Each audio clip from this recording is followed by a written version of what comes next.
죽음에 이르는 병이라는 책이 있습니다. 고전이죠. 아주 오래된 책입니다. 거기에 이런 이야기가 있습니다. 자기 자신을 인식하지 못하는 혼란스러운 인간상을 지적하는 그런 이야기가 있는데, 옛날 얘기입니다. 어떤 농부 한 사람이 아주 가난한데 그냥 맨발로 다니는 거예요. 그러다가 돈을 벌기 위해서 도시로 뛰어들었습니다. 신도 신지 않고 맨발로.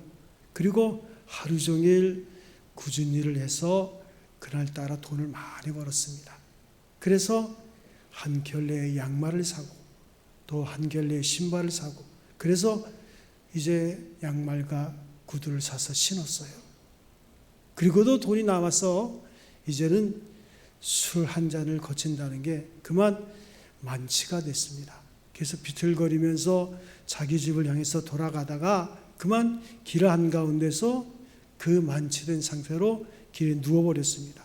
아주 큰 대자로 누워서 잠을 자는데 마침 마차 하나가 지나가다가 그 마부가 마차를 세워놓고 큰 소리로 외칩니다. 이 사람아, 길을 비키라고. 만일에 비키지 않으면 그대로 내 다리 위로 마차가 지나갈 거야. 내 발 위로 그 마차가 지나갈 테니까 길을 비키라고. 그래서 이 만취된 농부가 그때야 눈을 뜨고 자기 발을 보니 자기가 지금 양말을 신고 구두를 신고 있어요. 이건 내 발이 아니야. 그래서 아이고, 이건 내 발이 아닌데 지나가거나 말거나 마음대로 하라고.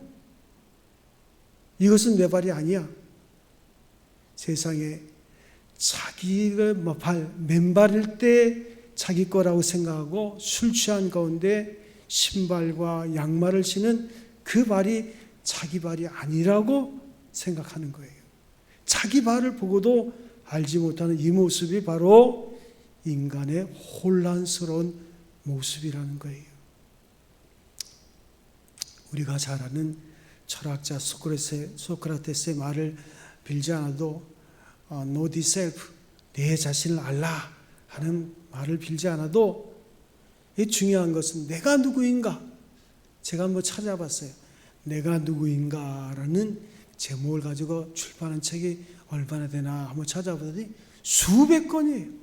그 인문학에서는 내가 누구인가 이게 중요합니다. 철학이나 신학도 마찬가지죠. 신학에서는 인간론, 내가 누구인가. 자, 우리가 가지는 슬픔, 우리가 가지는 인간의 괴로움이라는 것은 과거에 자신이 한 일에 대한 후회스러운 일들입니다. 그 후회스러움의 근본은 결국 내가 내 자신에게 속았다는 거예요. 뭔가 내가 좀 아는 것 같았는데 이제 보니까 아무것도 몰랐어요. 뭐 열심히 벌 줄 알았는데 정신을 차려봤더니 적자투성이에요. 아무것도 본 게 없어요. 그러면 나는 무엇인가 할 수 있다고 생각했는데 이제 보니까 무능한 존재예요. 최소한도 그래도 남보다 좀 낫겠지 하고 제 잘난 맛에 살았는데 이제 보니까 다른 사람은 다 훌륭하고 내가 가장 형편없어요. 이걸 깨달았을 때 비참해지는 거예요. 내가 나에게 속은 겁니다. 여기서 자기 상실의 아픔을 느끼게 되는 거예요. 때로는 절망하게 됩니다. 왜 자기를 잃어버리게 되느냐? 그 근본은 착각 때문입니다. 여러분, 돈을 많이 벌어서 그가 부자가 됐다고. 오늘 내가 신문을 보니까 우리나라에도 부자가 많은데 대부분의 사람들이 부자라고 생각하는 사람은 얼마나 벌면 부자라고 생각하냐 하니까 적어도 한 100억은 벌어야 된다 그래요. 그리고 1년에 한 3억씩 고정스러운 수입이 들어오면 부자라고 여긴다 그래요. 한 우리나라에 한 40만 명이 그 정도 돈을 가지고 있다 그래요. 그런데 자, 내가 돈을 벌었습니다. 그래서 내가 부자가 됐어요. 그런데 나라는 인격은 나대로 있는 거예요. 돈이 있을 때는 내가 커주는 줄로 자기를 부풀려 생각하고, 돈이 없으면 자기 인생도 다 망가진 것처럼 착각을 하는데 그게 아니에요. 나라는 존재는 여전히 있는 거예요. 돈과는 별개예요. 그대로 있는 거예요. 또는 때로는 내가 지식이 있을 때 남보다 좀 뭘 좀 안다고, 똑똑하다고 아주 기고만장하지만 자기 존재가 굉장한 줄로 알고 있는데, 그래서 남을 무시하고, 그러나 알고 보면 이 별거 아니거든요. 안다는 것, 그것도 아무것도 아니에요. 그것과 내 자신과는 별개입니다. 그런데 먼저 안다는 그 지식과 나를 하나로 생각하는 데서 문제가 되는 거예요. 때로는 남이 나를 평판하기를, 야, 저 사람 대단하다, 천재가 아니야? 남이 아무리 나더러 천재라고 말해도 나는 천재가 아니거든요. 아무리 훌륭하다고 해도 훌륭하지 못한 건 내가 알고 있습니다. 그 자기 페이스, 자기 진실을 절대로 잃어버리지 않으면 안 되는데, 우리는 다른 사람이 나를 어떻게 생각하나, 거기에 대해서 오락내리락 하는 이 인격, 이것이 바로 문제라는 거예요. 남이 나를 어떻게 생각하는 것, 남이 나를 어떻게 생각할까, 거기에 자신을 그것과 동일시하는, 거기에 바로 허점이 있는 거예요. 때로는 지나간 과거의 삶이 있습니다. 나를 따라다니는 아픈 과거가 있어요. 어디까지나 이건 지나간 겁니다. 근데 오늘 나는 어디까지나 내 자신일 뿐인데, 지난날에 위해서 오늘을 생각하는 사람이 있어요. 물론 다른 사람들은 그렇게 볼 수도 있겠죠. 그러나 나는 납니다. 과거의 내가 아니에요. 나는 과거와 관련을 끊은 사람이에요. 그런데 그런 인식을 가지지 못하고 여전히 지난날에 나의 실패한 사람, 지난날에 나는 방탕했던 사람, 지난날에 나는 이런 결점이 있는 사람, 아주 전과자 같이 계속 거기에 매여 있으면 나라고 하는 소중한 존재는 증발해 버리는 거예요. 이 또한 불쌍한 사람입니다. 또 어떤 사람은 미래에 대한 꿈이 있습니다. 항상 요셉처럼 말이죠, 늘 꿈을 가지고 있어요. 비전을 가지고 있어요. 그 꿈과 자기를 동일시합니다.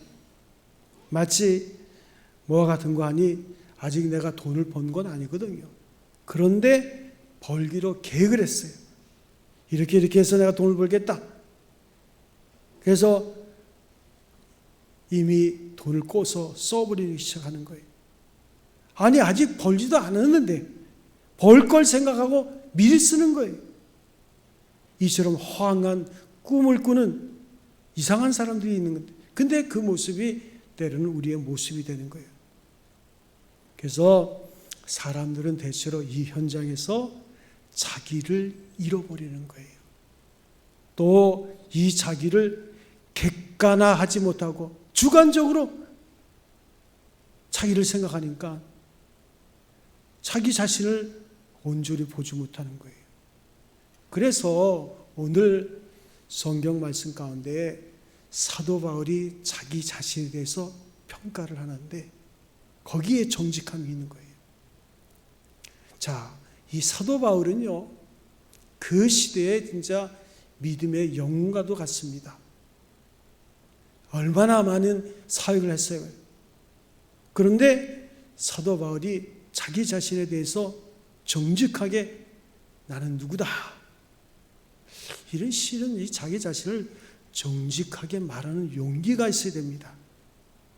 그래서 이런 재미있는 책이 있어요. 그 책의 제목을 여러분들 한두 번은 들어봤을 겁니다. 우리는 사소한 일에 목숨을 건다.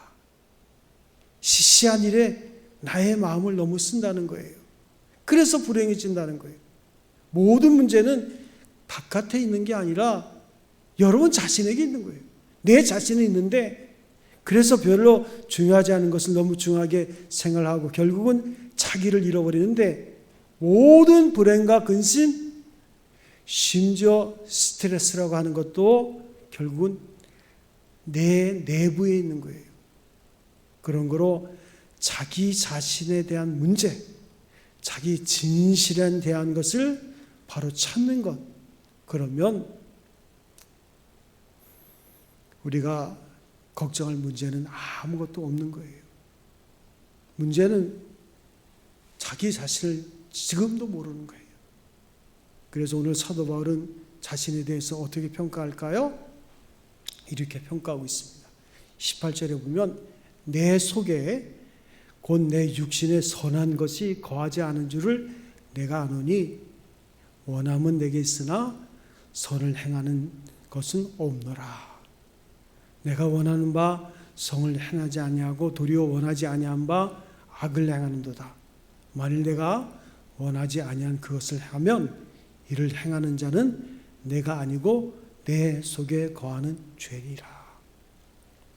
사도 바울은요, 자기가 영혼과 영혼이 구원을 받았어요. 그리고 몸이 있어요. 몸은 보이는 거예요. 영과 혼은 안 보여요. 그런데 이것이 구원을 받았는데, 자, 죄사함 받았는데 죄의 찌꺼기는 아직도 내 몸에 있는 거예요. 이걸 알아야 돼요. 그래서 성경은 우리의 몸을 가르쳐서 사망에 이르는 몸이라고 그랬어요. 흙으로 돌려보낸다는 거예요. 그러나 예수를 믿음과 동시에 이 사망의 몸과 또 구원받은 그 영혼 때문에 갈등이 일어나는 거예요. 이게 크리스천이에요. 그러니까 늘 갈등을 가지고 사는 사람이 크리스천이에요. 세상 사람들은 갈등 안 해요. 몸이 가는 대로 가요. 뭐 다 그렇게 사는데 뭐 죄책감도 없어요. 물론 하이마진 양심 가운데 좀 약간 양심이 남아있어서 죄책감을 느낄 수 있지만 우리랑 달라요. 우리는 사소한 일에도 신경 쓰고 갈등을 갖고 내가 왜 이러지? 이게 정상이에요. 왜냐하면 예수를 믿는 그 자체는 우리 안에는 주의 성령이 거하고 우리의 몸에는 아직도 죄의 찌꺼기가 있는 거예요. 그래서 내가 선한 일을 하려고 해도 마음은 있지요. 몸이 움직이지 않아요. 그래서 문제 해결이 밖에 있다고 생각하지 마세요. 내 안에 있습니다. 그런 거로 자기 자신에 대해서 진실해야 돼요. 자기 자신을 똑바로 알아야 돼요. 더 중요한 것은 바르게 인정해야 돼요. 알긴 알지요. 그런데 내가 인정을 안 하는 거예요. 여기에 문제가 있는 거예요. 그러니까 우리가 허상에 매어 사는 겁니다. 거품을 붙들고 이제 우리가 살고 있는 거예요. 거짓에서 벗어나질 못해요. 오늘 본문 성경에 나타난 말씀은 로마서 한 중심에 있는 중요한 메시지예요. 로마서는 성경 가운데 가장 중요한 메시지를 담고 있어요. 로마서를 그래서 성경의 반지라고 합니다. 그 반지 가운데 다이아몬드가 로마서 8장인데 오늘 우리는 로마서 7장을 보낸 거예요. 바울은 자기 자신에 대해서 너무 정직해요. 그래서 위대합니다. 그 정직함에 있어서 위대한 거예요. 그의 마음은 단순합니다. 그래서 21절에 보니까 그러므로 내가 한 법을 깨달았노니 곧 선을 행하기 원하는 나에게 악이 함께 있는 것이로다. 22절 내 속사람으로는 하나님의 법을 줄구하되 23절에 내 지체 속에 있는 다른 법이 내 믿음의 법과 마음의 법과 싸워서 내 지체 속에 있는 죄의 법으로 나를 사로잡는 것을 본도다. 지금 로마 교회가 세워졌는데 이 로마 교회는 사도 바울로부터 예수를 믿은 사람들이 로마로 가서 교회를 세웠어요. 그래서 로마 교회인들은 어찌 보면 사도 바울에 대한 존경심이 있어요. 감사하죠. 사도 바울을 대단한 존재로 생각하고 또 사도 바울도 로마로 가서 그들을 보기를 원해요. 그런데 사도 바울은 그 자기를 존경하고 참 대단히 여기는 그 사람들 앞에서 아니다. 나는 너희처럼 너희들이 생각하는 것처럼 그런 대단한 존재가 아니다. 나도 육신에 속한 사람에 불과하다. 나도 원하는 선을 행하려고 그러는데 내 속에 있는 죄가 나를 자꾸만 끌고 가려고 한다. 그것 때문에 내가 괴롭다. 이렇게 말하는 거예요. 사랑하는 성도 여러분, 이게 정상적인 거예요. 어떤 분들은요, 목사님, 진짜 내가 이게 구원 받았는지 안 받았는지 지금 내 형편이 그렇습니다. 저 목사님만 알고 계세요. 하면서 자기 죄를 자꾸만 말하려고 그래요. 저는 그래, 말하지 마세요. 제가 그 사무실에 있는 여비서랑 그런 얘기를 하려고 그래요. 말하지 말라고. 말하면 괴롭고 들으면 나도 괴롭고 중요한 거는 그냥 하나 몇 기도하세요. 그리고 중요한 것이 있어요. 원래 내가 그래요. 언제까지? 죽을 때까지 그래요. 죽을 때까지. 그러니까 이 내 몸에 있는 죄의 찌꺼기가 나를 계속 끌고 가는 거예요. 그래서 내가 구원받은 은혜로 살지 않으면 직분이 무슨 소용이 있어요? 신앙의 경륜이 무슨 소용이 있어요? 그대로 사는 거예요. 그래서 나는 알아요. 내가 얼마나 연약한 존재인 것을. 그래서 이 사도 바울이 위대한 것은 그 로마 교인들 앞에서 적나라하게 자기를 다 벗어 던지는 거예요. 어떻게 이렇게 정직할 수 있습니까? 자기 자신에는 장점도 있고 단점도 있겠죠. 밝은 면도 있고 어두운 면도 있겠지만 자기 자신의 어두운 면을 그대로 말하는 거예요. 왜 그렇게 말할까요? 하나님의 은혜로 내가 서 있는 거지. 하나님의 은혜가 없으면 나는 형편없는 존재다.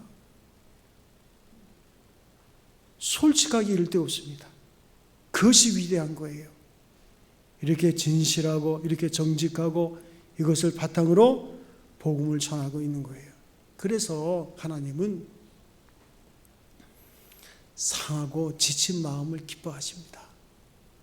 상한 갈대를 꺾지 아니하고 꺼져가는 등불을 끄지 않는다 그랬어요. 하나님이 많은 것, 대단한 것 그걸 원하는 게 아니에요. 우리의 상한 마음을 아셔요. 그래서 건강한 자에게는 의원이 필요 없다. 내가 죄인인 것, 내가 연약한 것을 인정하는 자에게만 의사 대신 예수님이 필요한 거예요. 자기 잘난 맛에 사는 사람에게는 예수님이 필요 없어요. 그냥 그렇게 자기 잘난 맛에 살면 되지 뭐 예수님을 왜 찾겠는. 그래서 겸손한 자만이 기도하는 거예요. 교만한 자는 기도하지 않습니다.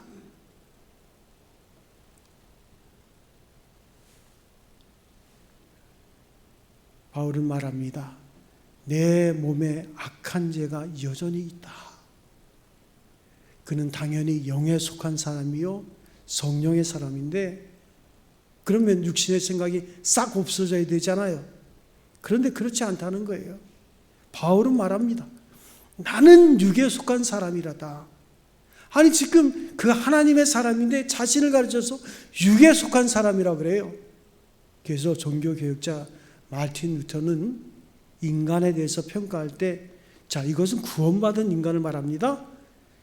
세상 안 믿는 사람이 아니라 구원받은 인간을 평가할 때 이렇게 평가합니다.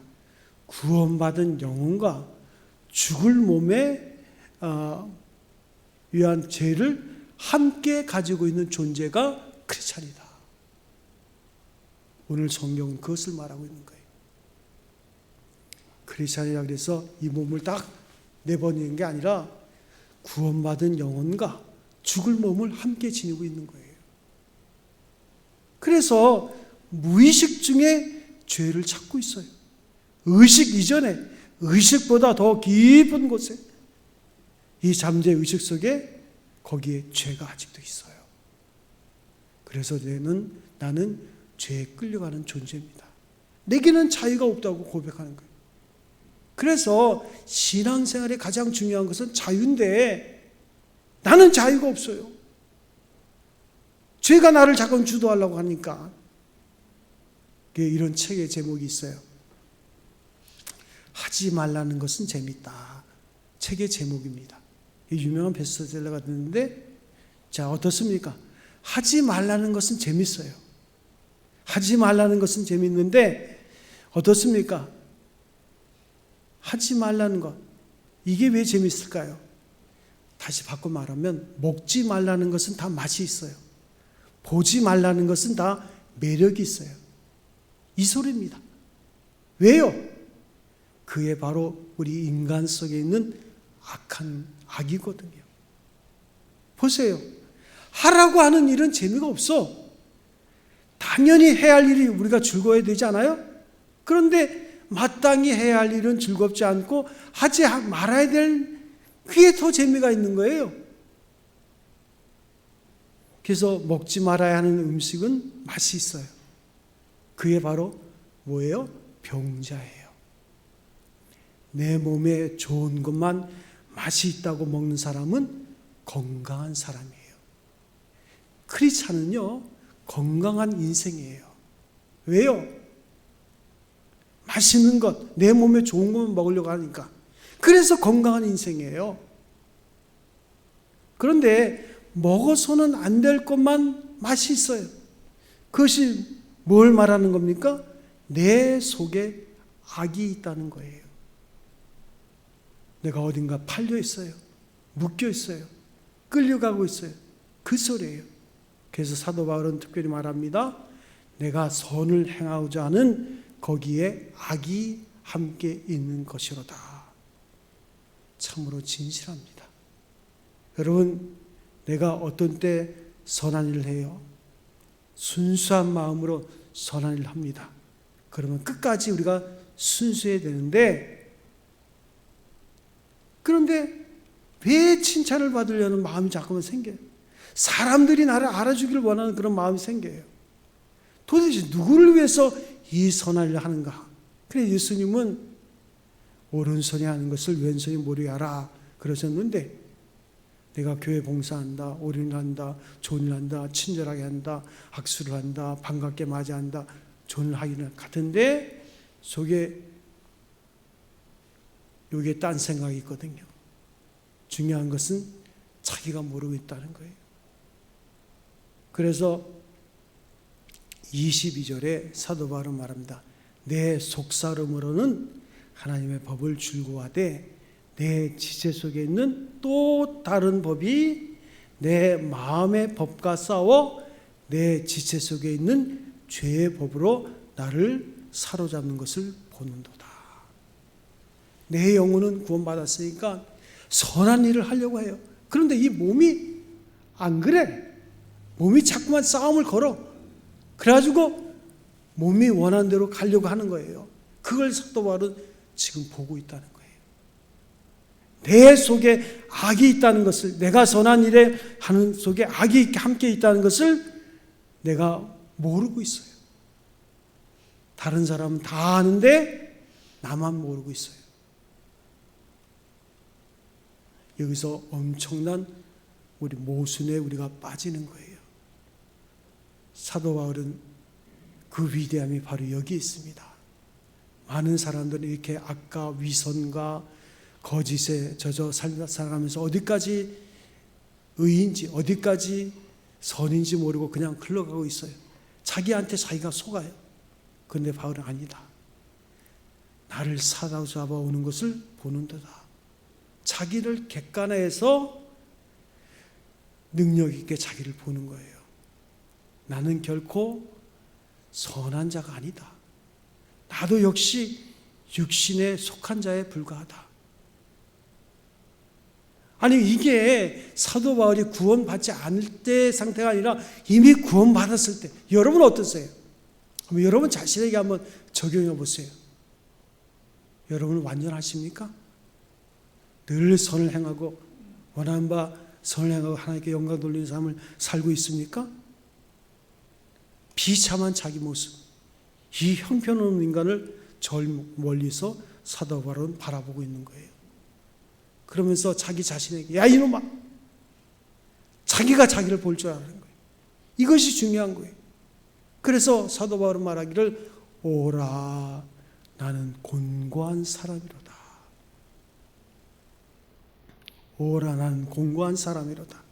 여러분, 이 곤고하다는 말이요, 어디에서 유래된 단어냐면 죽은 사람과 산 사람을 묶어 놓습니다.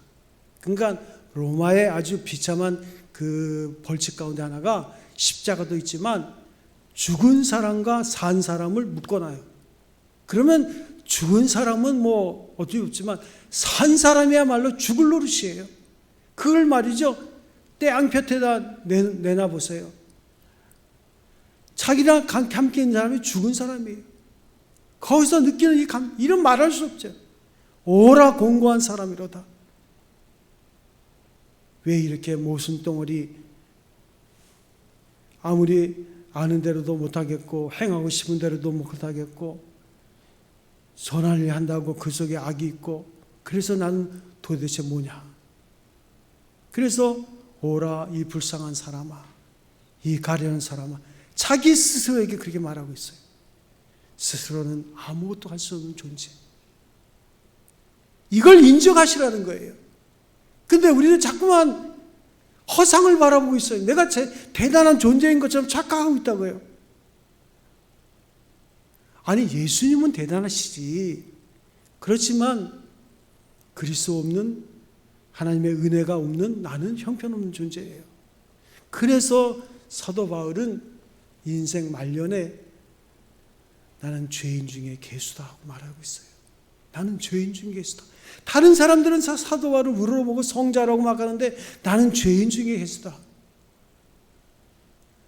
자기의 실체를 알게 되니까, 그래서 하나님의 은혜가 그렇게도 감사한 거예요.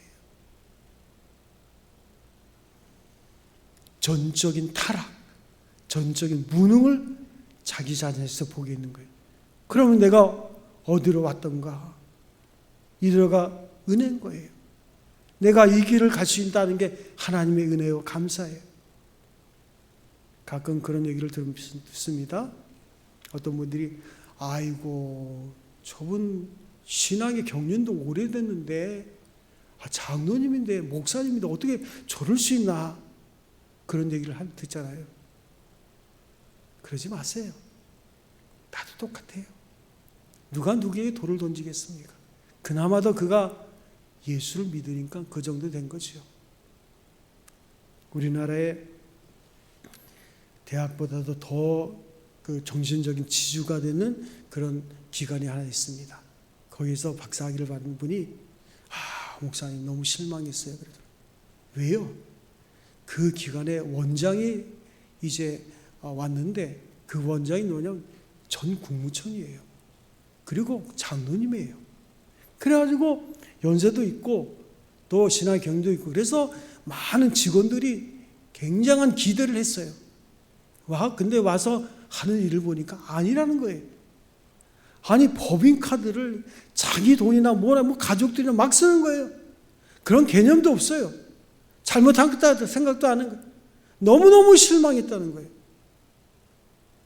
어떻게 사람들에게 저렇게 존경받는 저분이 저럴 수가 있냐고. 근데 하나는 알고 둘은 모르는 거예요. 똑같아요.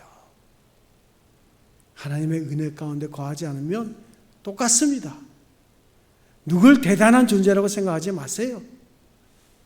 그래서 누구를 심판하지 마세요.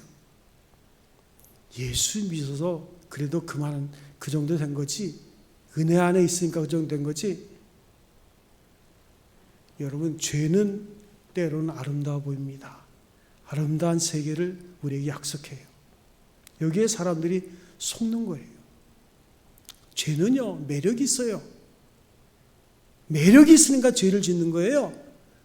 그 죄를 지면요, 생물학적으로는 우리 몸에서 아드레날린이라는 우리의 몸을 즐겁게 하는 것이 솟아나와요. 그러니까 죄를 짓는 거예요. 그런데 결국은 그 죄가 나를 속이는 거예요. 여기에 속아서는 안 돼요. 그래서 바울은 말합니다. 오직 은혜 안에서, 오직 은혜, 물론 십자가의 은혜죠. 나의 나됨은 오직 은혜로 된 것이다. 그 은혜가 헛되지 아니하며 오늘 내가 있다. 은혜 안에 있는 자기 정체를 확인하고 하나님께 감사하는 거예요. 어떤 사람이 매일 밤마다 악몽을 꿉니다. 신비로운 보자기로 얼굴을 가린 사람이, 어떤 존재가 계속 자기를 방해하는 거예요. 어떤 때는 모아놓은 재산을 다 뺏어가 버리고, 어떤 때는 기쁜 일이 있는데 그 기쁨을 누리지 못하게 마음 가운데 불안을 주고, 어느 날은 세상의 명성과 영광을 누리는 그 순간에 찾아와서 너무나 뿌듯한 마음에 기뻐하고 있는데, 그 보자기를 쓴 존재가 나타나서 자기를 음해하고 없는 말을 퍼뜨려서 물거품으로 만들고, 하루는 결혼식을 올리는 꿈을 꿨는데 사랑하는 신부의 손을 잡고 결혼 서약을 하는 순간 또 그 존재가 나타났어요. 그러면서 이 결혼은 이루어질 수 없다라고 소리를 칩니다. 그래서 비록 꿈속이지만 집요하게 계속되는 괴롭힘에 더 이상 참을 수가 없어서 도대체 넌 누구냐?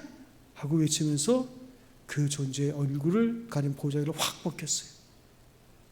그런 놀라운 일이 벌어진 거예요. 바로 감춰진 그 얼굴은 다름 아닌 자기 얼굴이에요. 여러분 잘 이해하고 들으세요. 크리스찬은 이중인격자입니다.